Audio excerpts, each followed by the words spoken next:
How to fix a car radiator. If you discover engine coolant running out from under your car, you may have a radiator leak. If the leak is small, you can probably repair it using the tips given here. You will need a radiator hose, duct tape, mustard powder, pepper, stop leak coolant, welding equipment and expertise, and a new radiator. Step 1. Pull the car over to the side of the road if you are driving it and check for a broken radiator hose.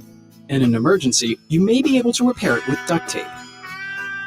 Step 2. Try adding 2 tablespoons of mustard powder or ground black pepper to your engine coolant if you have a small radiator leak. The mustard or pepper will migrate to the leak and form a temporary seal. Adding mustard or pepper is only a temporary fix and must be repeated each time you turn off the engine. Step 3. Add a stop leak coolant to the radiator for a more long-term fix. Be sure to follow the manufacturer's directions. Step 4. Consider welding cracks or multiple radiator leaks if you have the expertise and the equipment. Otherwise, you'll probably be better off replacing the radiator. Enjoy a stress-free ride. Did you know? Plastic tank radiators are nearly impossible to fix. Copper and brass models, however, are fixable.